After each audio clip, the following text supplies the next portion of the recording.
देखिए बच्चों, आज का अपना क्वेश्चन है 12,1212 कैसे लिखें। ये प्रत्येक बच्चे का ये क्वेश्चन होता है कि भाई इसे किस प्रकार लिखा जाए। तो देखिए, यदि हम इसे लिखने की कोशिश करें तो हम इस प्रकार से लिखेंगे 12,000, क्योंकि उसमें 12 बोला गया है। फिर 1200 भी लिखना ही पड़ेगा और 12 भी हमें लिखना ही पड़ेगा क्योंकि बोला गया है क्वेश्चन में। तो अब यदि हम इसे चेक करते हैं तो देखिए, इकाई, दहाई, सैकड़ा, हजार, 10,000, लाख, ये 1,21,212 हो जा रहा है। ऐसा क्यों हुआ? क्वेश्चन में तो बोला गया है 12,1212 और हम इस चीज को समझ भी पा रहे हैं कि 12,000 होता है, 1200 भी होता है, 12 भी होता है। इस चीज को हम समझ भी पा रहे हैं, और लेकिन जब हमने लिखा इसे तो ये 1,21,212 हो गया। ऐसा क्यों हुआ? तो चलिए आइए समझते हैं ये ऐसा क्यों हो रहा है। उसके लिए यहाँ पर ध्यान दीजिए। देखिए, पहला अंक होता है इकाई, ये अपने आप में एक नंबर होता है। फिर दहाई, दहाई और इकाई के दोनों अंक एक साथ बोले जाते हैं। फिर सैकड़ा, सैकड़ा का अंक हमेशा सिंगल बोला जाता है, ध्यान रखना। फिर हजार सिंगल बोला जाएगा। यदि 10,000 आ गया तो ये दोनों नंबर एक साथ बोले जाएंगे।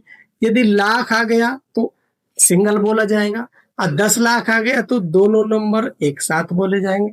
इसी प्रकार आपका नंबर ये चलता जाएगा, लाख, 10 लाख, करोड़, 10 करोड़, अरब, 10 अरब, इस प्रकार से ये चलता ही जाएगा। लेकिन आप समझ पा रहे हो, यहाँ ध्यान दीजिए, यहाँ पर जो सैकड़े का अंक है वो हमेशा सिंगल नंबर बोला जाता है, ये डबल नहीं बोल सकते।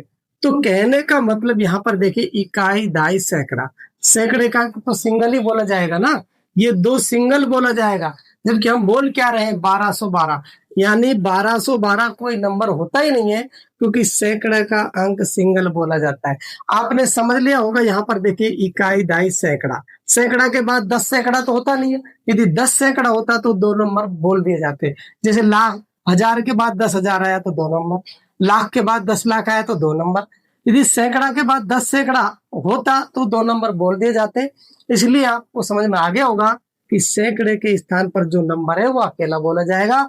इसका मतलब है ये 1,212 है। तो आइए फिर इसे किस प्रकार लिखें। तो देखिए, हम इसे लिखेंगे किस प्रकार से, 12,000, फिर 1200 और लास्ट में 12। तो यदि हम इसे जोड़ते हैं तो यह आपका हो जाता है 2, 3, 13,212। और बच्चों, यही आपका करेक्ट आंसर होगा।